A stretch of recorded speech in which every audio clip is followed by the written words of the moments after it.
Hey familia, Miranda here, and in today's video, I am going to be answering your guys' questions. So a while back on my community tab, as well as on Instagram, I posted something for you guys to leave me questions. So I'm finally getting around to answering your guys' questions today. So we're just going to go on ahead and hop right into things. All right, so the first question is, what are your favorite films that you found while thrifting? Now, these are just some that I picked out that were some cool ones that I found. I mean, cool to me anyways. Not necessarily my favorite films, but just some cool finds. So the first one I have right here is the VHS of Jumpin' Jack Flash. This is one that you really don't see out in the open. I went into Value Village one day, and at the time their setup, it was like the movies were right there, like right when you walked in. And so you have like the DVDs, and then like the VHS were like on a top shelf or whatever. And like even before I saw anything in the DVD section, just out the corner of my eye, I saw this and I like immediately just freaked out because it was a film that I'd been wanting to add to the collection for a very, very long time. The Blu-ray is obviously like out of print, or it's like region locked, something like that. And then the DVD, it's not an easy one to come by either. It's a little on the pricey side, but Jumpin' Jack Flash, I was super happy to find this one and be able to add it into the collection because this is one that I grew up on.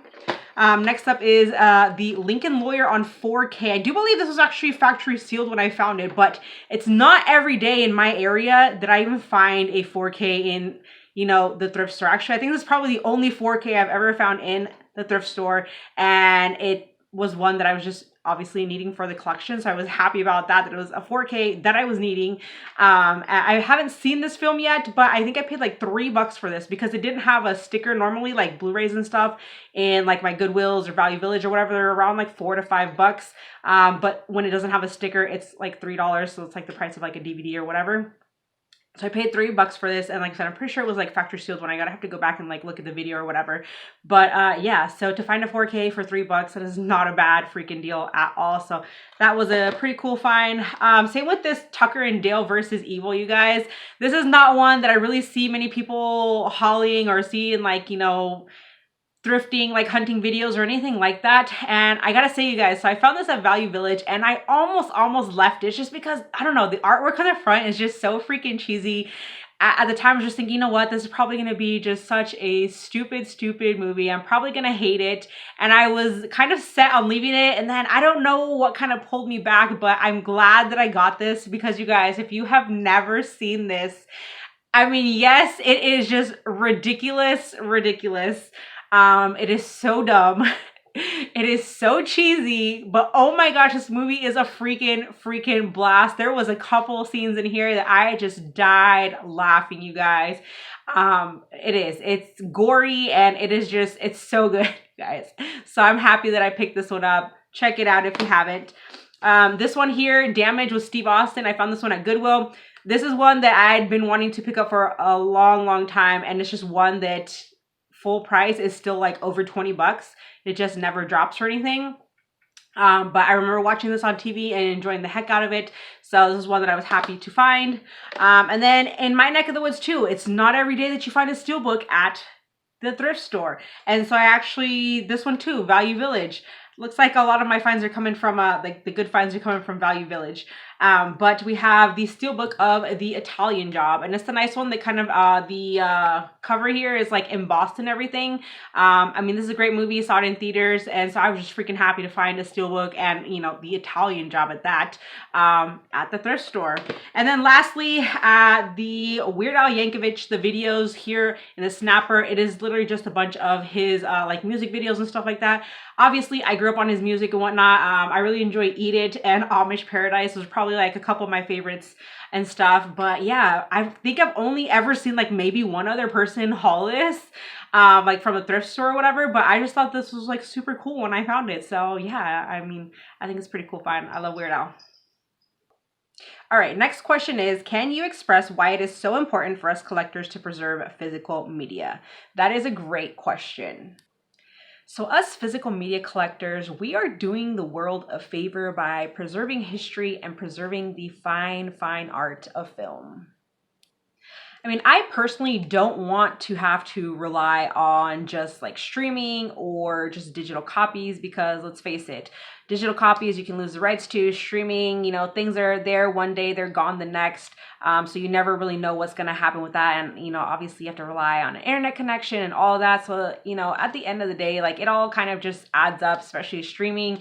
You get so many apps, they cost this much. And then plus having to have internet, it's crazy, you guys, to think about having to resort to just like streaming or digital copies. And I definitely don't want that. So I think that it's important for us collectors to continue to buy physical media and share with the world our collection, talk about movies, let the big companies know what we want, what we need, get all of those movies that are like on the backboard back up into the spotlight, because it's important, you guys, to just have all these amazing films that are out there, in our collections and available to us, reasonably. I mean, sure, streaming is convenient, you can take it anywhere and whatnot, but honestly, you guys, there is nothing that can compare to the feeling of being in the comfort of your own home and just being able to go browse your collection, find something that you want to watch, pull it off the shelf, and pop it into your player. It's an inexplainable feeling that is just, so magical. But you guys, honestly, collecting physical media, it is just so amazing. Like I said, we are just preserving history. We are preserving the art of film. I mean, collecting like the physical copy itself, it's good because we can oftentimes have like that OG legit, this is what came out, without anything being, like edited or, cut out or whatever, just because, it doesn't flow with society today, because they can do that on streaming services and whatnot. And so to just actually have the real deal in our hands, I mean, it's awesome, you guys. Physical media needs all the support that it can get, and just simply owning a film, you guys, like are honestly in our collection and everything, we are the master of our own media, and it is just a beautiful thing to look at, and I mean, it feels like, in a way, no matter how big or small our collection is, it's like our own little museum of film. You feel me? And it is just a beautiful thing, you guys. And at the end of the day, if you can't physically hold it, you don't actually own it, you guys. So there's that to keep in mind. But let's keep physical media alive. Let's keep collecting, you guys, because it's history, it is art, and it's up to us to keep it alive. All right, so moving along, the next question is rarest movie in your collection. Now this one, it was kind of hard because I don't really think that I have many titles in my collection that are like out of print or like hard to come by. But this one, what came like right off the top of my head, and that is Ernest Scared Stupid on Blu-ray. This one is out of print, does go for some crazy money sometimes. But I actually owe a big thank you to my good friend Brian, aka the HorrorPunk. I will leave a link to his channel in the description box below for you guys to go check it out. But he actually sent this my way, so that is freaking awesome. I greatly appreciate it. So because of him, I have this in my collection, and this is honestly my favorite Ernest film. I grew up on this one, and it never gets old, you guys. I just freaking love it so much. So I'm happy to have this one on Blu-ray in the collection. I don't really have much luck finding like out of print stuff or anything like that, so I mean, I'm sure there's probably other things in my collection, probably like DVDs or something that might be out of print, but I've just never really kind of looked into it. But immediately I knew that this one was like one of the rare ones in my collection. All right, next question is, honestly, does rearranging ever stop? And no, it does not. I mean, I probably every few months, or at least every 6 months, I would say, I try to rearrange my collection a little bit. I mean, we're constantly adding stuff into our collections, right? And so I just kind of let a little pile kind of build up, and once it's big enough, then I will literally spend an entire day, because yes, it usually takes me that long, like an entire like 8 hours to kind of go through my collection and rearrange it and incorporate everything in. So yeah, rearranging never ever stops. And it's a lot of work, you guys, especially when you have like a collection. I mean, my collection is probably, you know, smaller compared to others, but I mean, I have a good like 5,800 titles in my collection. So it's a lot of work, but I definitely, what I try to do sometimes is I will leave space on the shelves every time that I do actually do the rearranging, and I'll leave the space for like maybe, I don't know, like 5 titles or so on like each shelf. That way then I'm not like having to rearrange as frequently. So that kind of helps out a little bit. But yeah, at least maybe a few times in the year I do rearrange, but it never really ever stops. So yeah.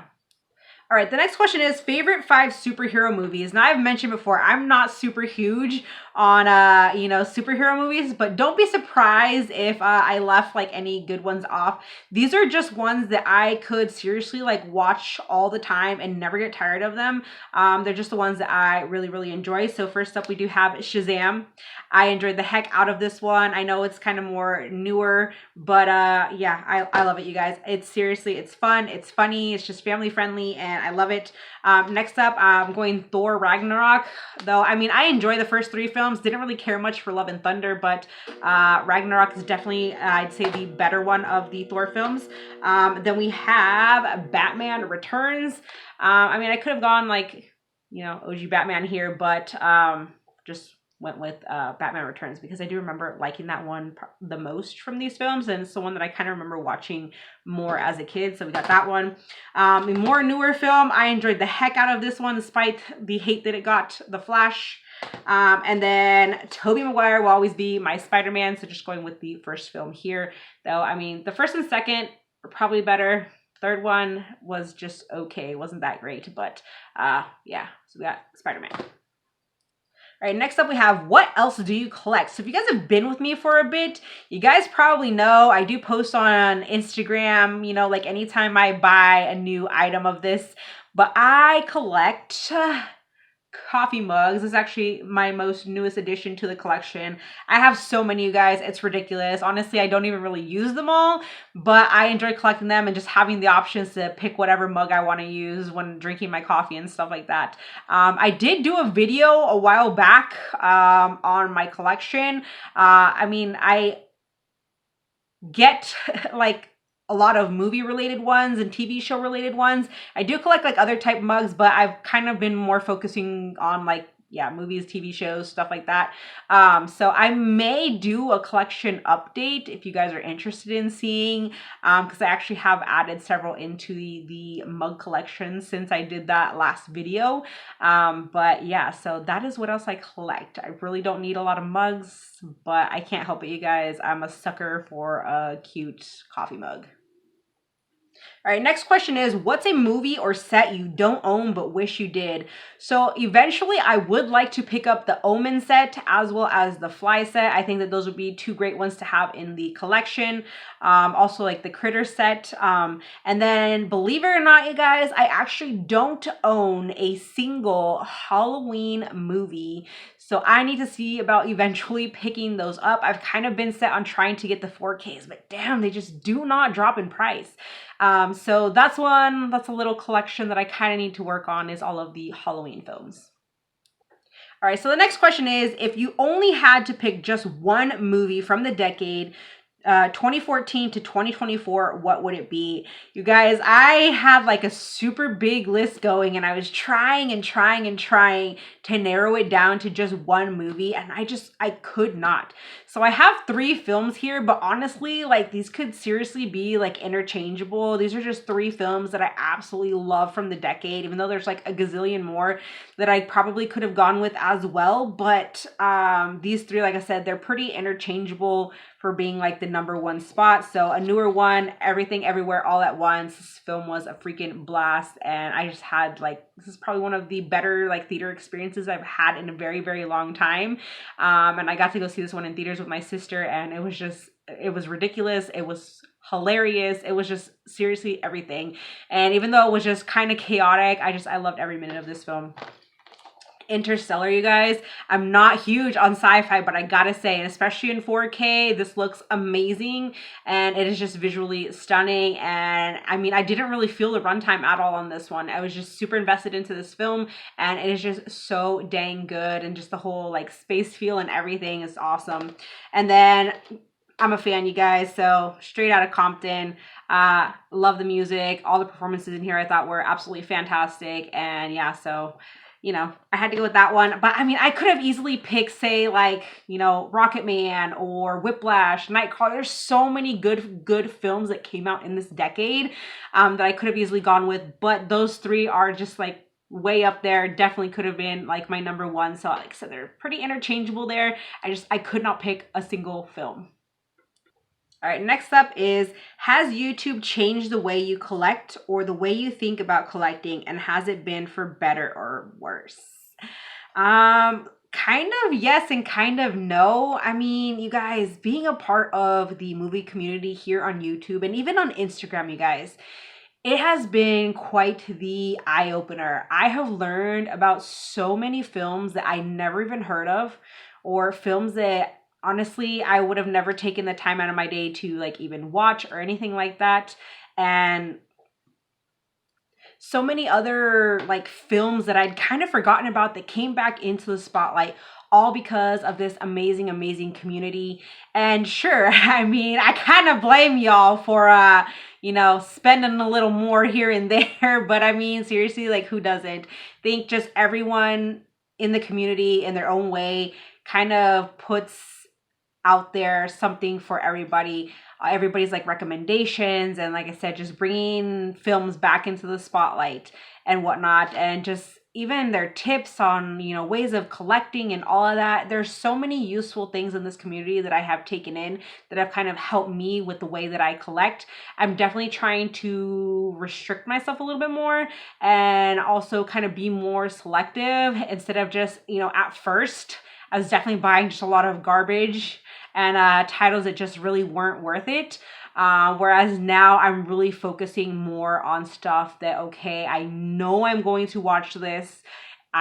This is definitely something that sounds of interest and that I'm pretty sure that I will like enjoy and everything. And I kind of have, since, you know, the years have kind of passed and being a part of the community, I've kind of gotten to know a little bit more my likes when it comes to movies and just things that I'm into. So now I kind of know, and it helps me to be a little bit more selective on, you know, what I buy, what I collect and stuff. And so, I mean, yeah, sure, I spend a lot of money on movies. Who doesn't? That's just the way it goes. But yeah, I can't really say that the experience or anything has been like a negative one, because like I said, you know, everybody has in the community has just kind of put their own things out there for everybody to take in, and whether it's a recommendation, whether it's some sort of tip or whatever the case may be, it's definitely been a great experience, and I don't really think that it's had any sort of like negative impact on me or anything. But at the end of the day, you guys, collect what you want. Don't let others tell you what to collect, and just collect whatever makes you happy. Whatever films make you happy, you guys. That's really all there is to it. All right, so next question is, an excellent movie you've seen but will never watch again. This one's actually kind of hard, and I can't really say that I have truly found that one film that I thought was excellent and just wouldn't watch it again. Now, there are plenty of films out there that are very well made, that deal with like delicate topics, especially ones like involving children or like mental health or just like terminal illness. Those kinds of films, there's a lot of really great ones out there that I enjoyed, but I wouldn't necessarily like not watch it again. But they're films that I wouldn't watch frequently, like probably once in a blue moon, you know, kind of thing. So films like that really impact me. They really get to me. And so they're not ones that obviously I can watch, you know, a numerous account of times, just because I get super emotional with films. So things that deal with delicate topics and, like I said, mental illness or terminal illness, stuff like that, just delicate matters, heartbreaking matters. You know, the list is endless, you guys. But films like that are ones that I just don't really see myself watching like time and time again. So I'll just kind of leave it at that. All right, now we have what's the worst movie you've watched? So I actually have a few, though one of them I wouldn't necessarily say is the worst, but it's one of those films that you have to believe everything that you hear about it. And that is a Serbian film. You guys, though there were certain aspects of the film that I liked, there's definitely some very, very hard, complicated things that happen in this film that you cannot unsee, especially as a parent. Oh my gosh. And it's just one of those films that I will never, ever, ever, ever, ever, ever watch again, because it was just that it is a super hard watch, you guys, for sure. So seriously, believe everything that you hear about that film. But I didn't honestly think it was like the worst film in the world. But with that said, the other two that I have is Freddy Got Fingered. I don't know. That movie was just flat out stupid. It wasn't even funny. It literally had like nothing going for it. And I just could not get into it. I didn't laugh once, you guys. It was so bad. So damn bad. So yeah, I hated that film so much. And the other one, I know I'm probably going to get a lot of hate for this one because everybody and their mama, I guess, enjoyed it. But I did not. And that is Uncut Gems. I hated it. My mom hated it. My sister hated it. And seriously, it was like 2 freaking hours of my life that I wanted back. Now, I can appreciate the role change up that, Sandler took on. I mean, he was good. But I just could not bear him yelling into his damn phone, like seriously, the whole entire freaking movie. And though the movie was like edge of your seat, I don't know. The buildup to reach the end, like, you know the moment's coming, but then when it actually happened, it's like all of that for that. Like, I don't know. I couldn't, you guys. I'm sorry. But yeah, Uncut Gems is just a no-go for me. It's not one that I will ever watch again. Nope. I did not like it at all. All right, couple more questions to go. So next up we have, what's your favorite Whoopi Goldberg movie you have on physical media? And that would be Jumpin' Jack Flash. Yes, like I said, that's probably one of my most watched films of hers from back in the day. And it's just one that I've always loved. So I have it on VHS, and my good friend, the HorrorPunk, also sent me the DVD of it, which was awesome of him. So get that. I mean, I easily probably could have gone with Sister Act or The Color Purple, Karina, Boys on the Side. Those are probably all my top faves from her, but Jumpin' Jack Flash just had to go for the win. Alrighty, the last question is kind of a long one. Do you ever purchase a movie you aren't really sure you want just because you see other YouTubers picking up and talking about it? If so, do you find that you are pleasantly surprised or disappointed that you reacted to FOMO? In other words, fear of missing out. That is a very, very good question. And honestly, you guys, I'm not really like a day one kind of person, and I don't feel the need to go out and buy everything just because so-and-so YouTuber, said so or said that it was good. I have a crazy long Amazon wish list, and seriously, whenever people recommend stuff or I hear people talking about, the films in a video, I just throw it onto my wish list. And, when I feel the need to get it, I will.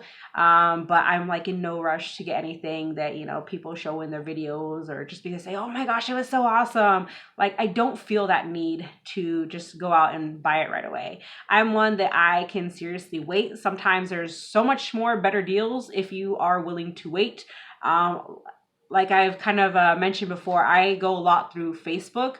And buying when it comes to like new releases and stuff like that. So, I mean, I'm saving money there just because, sometimes it doesn't have a digital or whatever in it, but, it might not be, day one. So I can wait a week or two to get a new release and check it out or whatever. But, for the most part, I'm really not one to, jump on buying what people kind of say that I should buy, just because they say it's great. But you can't always have everything day one, can you? Like, not even all the day oneers out there. I mean, it just happens. Things can go crazy with, physical media and stuff. And honestly, though, like, I really don't have that fear of missing out. I mean, I'm a little bummed that I missed out on the Steelbooks, the Sleepy Hollow, and the Exorcist. But it is what it is. That's just the way I look at it. It is what it is. Either you get lucky or you don't get lucky. So I'm fine with waiting, and just it's always nice when you're like a thrifter, and just maybe out of luck you find it out thrifting one day. But you know, I'm not really concerned about missing out or not. It's like I'll eventually pick it up, even if it's not in the format that I wanted. I'll eventually get it one day. It doesn't have to be today. It could be tomorrow. It could be a year from now. But yeah. And as for being like surprised or disappointed, honestly, I'd say I've been more pleasantly surprised with people's recommendations. Just kind of depends, I guess, who it's coming from. There have been a few times that, like a handful of times, that have been a little disappointed. It's like just wasn't my cup of tea or whatever. But everybody has their own likes and everything. Everybody likes different things. And so it's just kind of going to depend, I guess, like on your personality, what you're into, all that kind of stuff. But I would say, you know, you can hold off. It doesn't have to be just because so-and-so said that you should get it because it was awesome, they liked it and rated it this or that and whatnot and had all this to say on it. Like, it doesn't necessarily mean that it is what they say it is. Like I said, everybody just has their own likes, so don't feel bad if you miss out on a certain film or not, because it oftentimes pays to wait. So if you can find it for cheaper somewhere else than purchasing it like day one, or you know, stuff like that, definitely it definitely pays to wait, you guys, for real, trust me. So that is it for today's video. Those are all the questions that I have. Thank you guys so much for all of these awesome questions that you sent my way. If you guys have any more, feel free to leave them in the comments so I can answer them in a future video. But that is it for today. Thank you guys so much for watching. Join the family if you have not, and I will see you in my next video. Bye.